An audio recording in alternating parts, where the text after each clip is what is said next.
बावैसो सान सिगां बिटिसिनि मावफुं सोद्रोमा रनजित बसुमतारिया बड'लेण्ड जनजाति सुरक्षा मन्थ्रिनि दैदेनगिरि दावराव देख्रेब नार्जारिनि सायाव लाबोनाय माखासे अजदफोरनि खेंफोरथि होनानै दावराव देख्रेब बिथाङा खौरांगिरि मेल खुङो। खौरांगिरि मेलनि गेजेरजों मावफुं सोद्रोमा रनजित बसुमतारिया बुंनाय हाग्रामा महिलारिनि बिहावनि 100 बिघा हाखौ खालामनानै होनाय, हाग्रामा महिलारिखौ ट्राइबेल बेल्ट एन्ड ब्लक गैला होनना बुंनो थिनदों होनना बुंनाया नंखाय होनना दावराव देख्रेब नार्जारि बिथाङा बुङो। आरो बिटिसिनि बारग' इएम देरहासार बसुमतारिनि साहा बागान बानायनायखौ बानायनो बोसोन होदों होनना बुंनायजों लोगोसे थै सोबग्रा बुंनायनि खेंफोरथि होनानै आं रावनिबो बोसोनगिरि नङा, हाग्रामा आरो हाग्रामा महिलारिनि बिहावनिबो बोसोनगिरि नङा, देरहासारनिबो आं बोसोनगिरि नङा, आंहा बिपिएफ हानजाजों सोमोन्दो गैया, आं थांनाय 2009 मायथाइयावनो हानजा नागारनानै रायजोनि खामानि मावबोदों आरो दासिमबो हानायखिनिखौ बर' रायजो राजानि थाखाय मावबाय थायो होनना खौरांगिरि मेलनि गेजेरजों दावराव देख्रेब नार्जारि बिथाङा रोखा खेंफोरथि होनानै ओरैबायदि फोरमायो। आङो गिबियावनो समनि रादाब आरो खौरां बुथुमगिरि गुवारफोरखौ बरायबाय आरो लोगोसे बयबो रायजो राजाफोरखौ आं गोसो गोरबोनि खुलुमनाय आं बावहरनाय जाबाय। थांनाय सानथामसोनि सिगाङाव बिटिसिनि हाग्रा बिफाननि इएम रनजित बसुमतारी अरफे फेरेंगा बसुमतारीया आंनि सायाव जानाखि खोथा बुंलाबायदों दा बिनि सायाव आं खेंफोरथि होननानै ओंखारदों। रायजोफ्रा जाहाथे माबाफोर भुल जायोब्ला आंखौ निमाहा होयो। दा बाथ्राया बेनो, माखासे अगियान मानसिफोरनि आखु गैयै मानसिफोरनि बाथ्रा बुंनायखौ लानानै जोंहा गुरुत्व होनांगौ गैया। थेवबो रायजो राजाफ्रा जाहाथे भुल बुजिया बेनि थाखाय जोङो खेंफोरथिखौ होनांगौ होननानै साननानै लायो। बेयाव जोङो बाथ्राखौ बुंनो गोनां जायो। नङाबा जोंहा खुनु दरखार गैया। मानोना रायजो राजाफ्रा दिनै मिथिखाजोब्बाय फेरेंगा सोर, फेरेंगा बादि मानसिया मा मा खोथा बुङो, बिनि बेबहारा मा मिथिखाजोब्बाय। दा बे हिसाबै जोंहा बिनि सायाव बे जिखि बुङा खेंफोरथि होबाय थानांगौनि जुक्ति गोनां आं साना। थेवबो रायजोफ्रा जाहाथे भुल बुजिया बेनि थाखाय जों एसे बुंनांगौ दं साननानै आं दा बुंनो ओंखारबाय। फेरेंगाया आंखौ बुंदों जे हाग्रामानि बिहावनि 150 बिघा हा आङो खालामना होदों आरो लोगोसे हाग्रामाखौ आंनो फोरोंदों, ट्राइबेल बेल्टआ गैलिया आं बेखौ हाग्रामायाव बुंथिनदों ओरैनो बुंदों। आरो लोगोसे आगुनि बिटिसिनि इएम देरहासार बसुमतारीनि साहा बागान बानायनायखौबो आंनो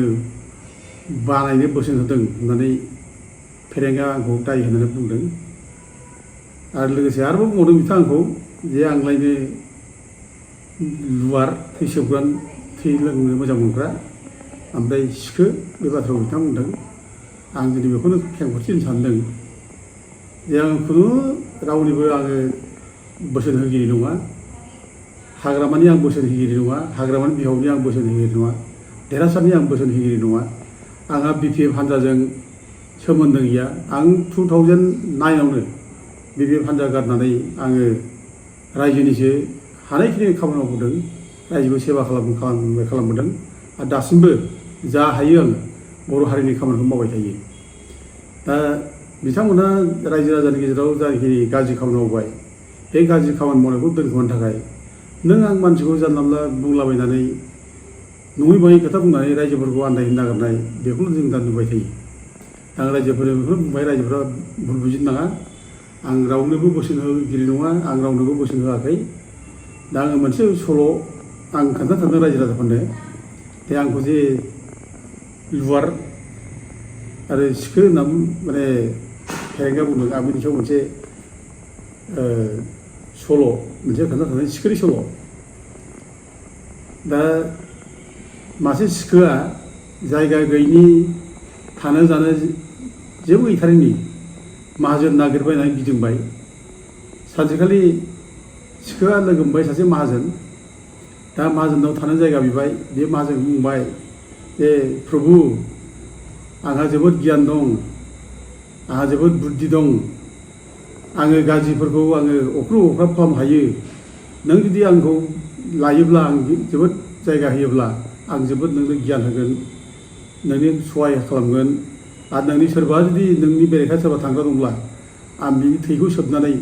आं बिसोरखौ माने सेस खालामगोन दा बिदि बुंबाय दा माहाजोनाबो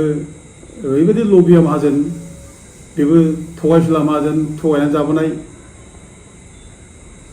मालायनि गाज्रि मावनानै मोजां मोनग्रा खुसि मोनग्रा माहाजोन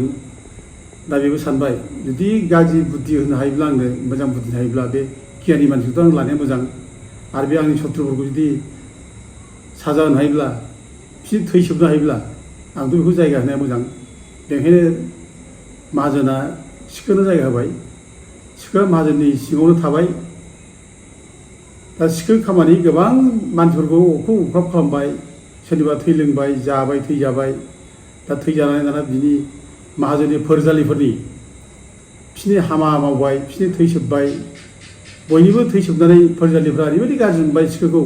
बे सिखोखौ मानो दोनखो बे सिखोनि थाखाय दिनै जोंहा बदनाम जाबाय जोंखौ गाज्रि मोनजोब्बाय बे सिखोनि थाखाय जोङो सेस जानोसै बेनिखायनो बै माहाजोननि फोरजालिफ्रा आरो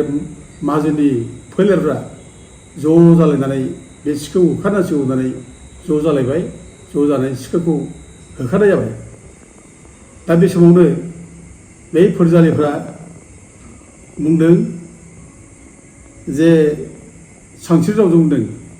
तच्छस्रेय न दातव्य शिलं जैस न गेयते खुनु असिनाखि मानसि जायनि स्वभाब चरित्रखौ मिथिया जायजों नोंहा सोमोन्दोआनो जेबो गैया बेबायदि मानसिखौ जायगा होनो नाङा होननानै बे फोरजालिफ्रा बुंनो हानाय जादों दा दिनै फेरेंगानि केसावबो बेनो दा फेरेंगाया असिनाखि मानसि अबेहाय थागोमाला फैखो बिनि स्वभाब चरित्र आसार बेबहारखौ मिथिया दा फुङाव बर'आ सानदोंमोन बे बिराद गियानि बेनिफ्राय बिराद मोजां मोनसे बुद्धि मोनगोन आरो बे सासे बोलोगोरा मानसि बे बोलोगोरा मानसिखौ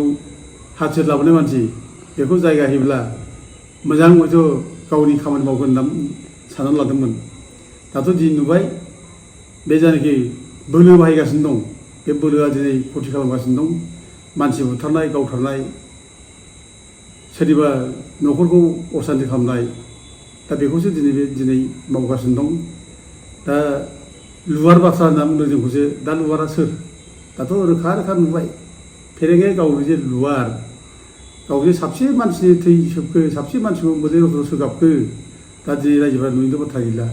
बिनि उदाहरनफ्रा रोखा रोखा दं दिनै नोङो रिसेन्ट नै दाखालि नोङो बे हेमन्त नार्जारिखौ जायनाखि अना खाना गावथारबाय बिसिखौ रान्दि खालामबाय हेमन्त नार्जारि बिसिखौ फिसा सानै मावरिया जानानै थांबाय फिसाखौ संसार दंमोन न'खर संसार गोरिब गुन्द्राब्लाबो बिसोरो अनलायनानै जागौमोन संख्रिजों जानानैबाबो बिसोरो सुख गोजोन जागौमोन दा दिनै बेबायदि न'खरखौ दिनै सिलिंखार खालामहोबाय बिसोरनि अनलायनायखौ दिनै एखेबारे लांदां खालामहोबाय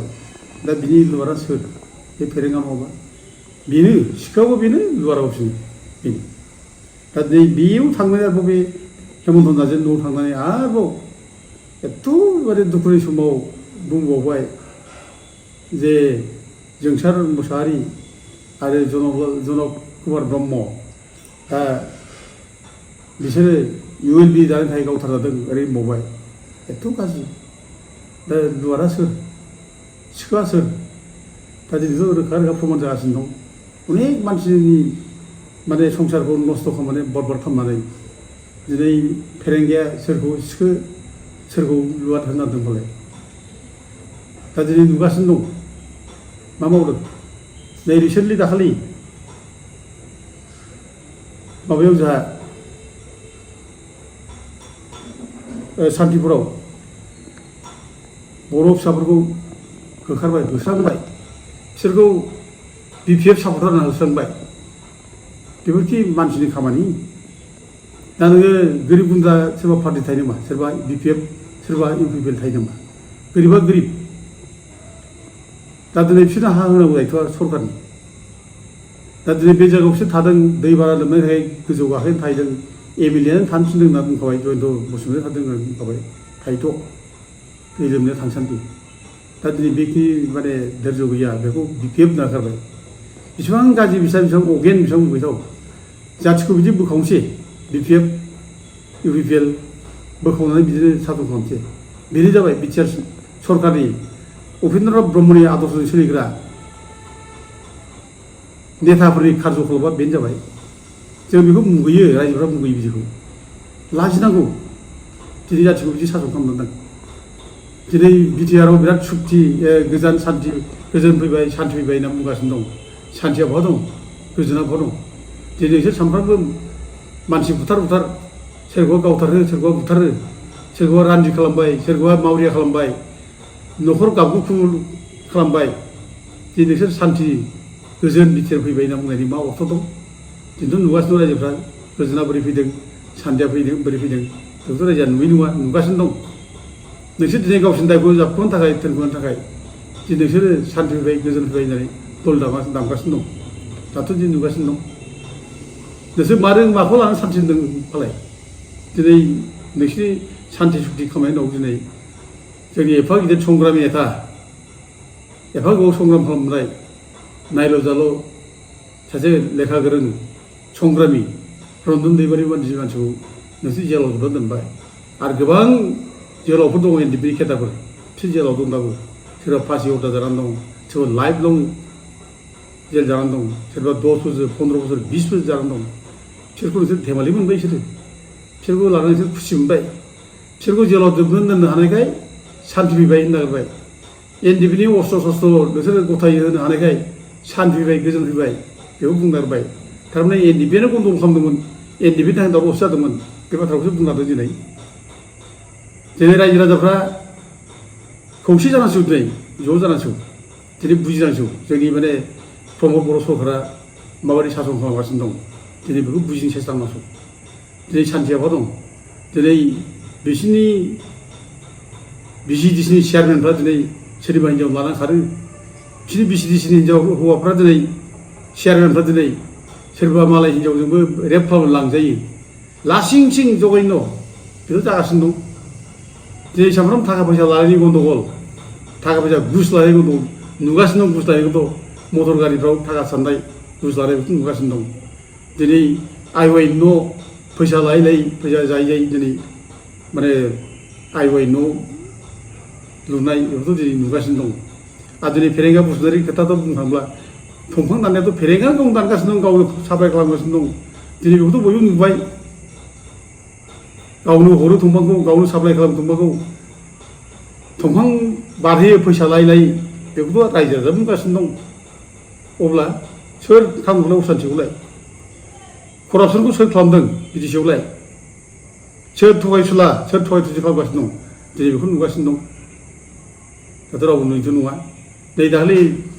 लावख्रिगुरिनिफ्राय मानसि हमना लाजोबबाय सानै बिसोरनाव फैसा जानानैसो हगारदों बेबो जाबावबाय फैसा जादों सासेनाव 20,000 सासेनाव 8,000 बेफोर अननाय बेखि माने मुगैथाव खामानि नङा दिनै प्रमद बर'आ बेखौ तदन्त खालामनांगौ बेखौ इमिडियेट तदन्त खालामनानै फैसाखौ हरफिन होनांगौ मानो बिदि जादों रायजोआथ' अपेनलि बुंबाय रायजोआ बुंलाबाय खुला खुलिनो आरो बुंबाय बिला हगार होनांगौ हरफिननांगौ बिसोरखौ दा बेखौ मानो खालामनो हाया प्रमदआ दा जोबोद दुखुनांथाव रायजोफोर दा जों दिनै रायजोफ्रानो जावरिखांनांसिगोन रायजोफ्रानो ओंखारबोनांसिगोन दिनै बे फेरेंगा बायदि मानसिखौ जोंनि जायगायाव जोङो जायगा होनो हाया बिसोरबायदि मानसिजों जों दिनै समाज जाया समाज दिनै बिस्रंखल जागासिनो दं बिसोरनि थाखायनो समाजाव दिनै गुलाय गुजाय जागासिनो दं बिसोरनि थाखायनो दिनै सासे लेखा गोरों सासे कलेजनि लेक्सार होनाय मानसिनि खुगानिफ्राय मोनसेबो भाषा मोजां नङा बिनि आसार बेबहार मोनसेबो मोजां नङा दा बिदि समाजा मोजां जागोन बेखायनो रायजोफ्रा जान्जिखाफ्राथ' रायजो बोरैबा गोख्रों जादों बेबादिखौ जों होखानांगौ दा जोंनो बिसोरखौ जोङो दिनै माने जेरै आं दहाय बुंनाय सल' बुंनाय बायदि फोरजालिफ्रा माहाजोननि फोरजालिफ्रा जेरै ज' जानानै सिखोखौ होखारदों दा जों दिनै रायजो राजाफ्रा बयबो ज' जानानै बे सिखोखौ जों होखारनांसिगोन नङाबा जानाय गैला फैगौ इलेक्सनाव जों बेबायदि मानसिखौ जायगा होनो नाङा दोननो नाङा आरो आंथ' बुजियो दा रायजो राजा बयबो बुजिखाजोब्बाय दा दिनै इउपिपिएल मानसिफ्रा बुजिब्ला दिनै बेनो टिकेट नाङा मानो होनांगौलाय बेबायदि मानसिनो टिकेट होबावो दा बेबायदि मानसिखौ लानानै नोङो रायजो खुङो आरो मोनसे दुखुनांथाव बाथ्राया दिनै एथ' जि घटना जागासिनो दं मानसि बुथारनाय गावथारनाय एथ' गाबगु जालायगासिनो दं दिनै आरो बेनि जाथायनि मेइन खारनखौ जों नुगासिनो दं दिनै सोर खालामदों दा दिनै बे खेथ्रआव दिफेन बर'फोरा मानो सिरि थाबाय थादों माने फंसे आवाज होआखै खमसे खम फेरेंगा बादि मानसिखौ इएमनिफ्राय दाननांगौ होननानै प्रमद बर'खौ बुंनो हानांगौ दिनै धरना हो फेरेंगानि बेरेखायै मानो धरनानै हाया दिनै मानसि एरेस्ट खालामाखै गावग्राफोरखौ बिदि सायावबो जेबो बुङाखै मोनसे दङ मोननै दङ घटना जागासिनो दं बेफोर मानसि बुथारनाया दिनै दिफेन बर'फोरा बोरै सिरि थानो हायो जाथि सिबिग्रा आफाद बयजोंबो अनजाग्रा आफाद बिसोर दिनै ओंखारनांगौ बिसोर आवाज होनांगौ दाननो थिनांगौ प्रमद बर'खौ बे इएमखौ इमिडियेट दाननांगौ बेबायदि मानसिखौ जों नाङा आरो बेबायदि मानसिजों रायजो सासन खालामजाया बेबायदि मानसि समाज बनाय जाया दिनै बिथांमोना लाइस्रामनि माने बड'लेण्ड इउनिभार्सिटिनि भाइस चेन्सेलर लाइस्रामनि एगेन्सै एथ' माने आन्दलन खालामनो हायोब्ला बेबायदि बर' जाथि बुथारग्रा बर'नि लुवाद बिनि बेरेखा मानो दिफेन बर'फोरा आन्दलन खालामनो हाया मानो संग्राम खालामनो हाया मानो धरना होनो हाया आं खावलायो दिफेन बर'फोरा बिनि एगेन्सै बुं प्रमद बर'खौ जाहाथे प्रमद बर'आ बेखौ जाहाथे इएमनिफ्राय इमिडियेट दाननो हायो दा रायजोफोरखौ आं बयबो खावलायबाय जाहाथे जों बयबो जाहाथे बेबायदि सिखो आरो बेबायदि लुवाद मानसिनि बेरेखायै जों जाहाथे बयबो गसंथाङो बयबो जाहाथे थिग थायो आं बेखौ बयबो खावलायहरबाय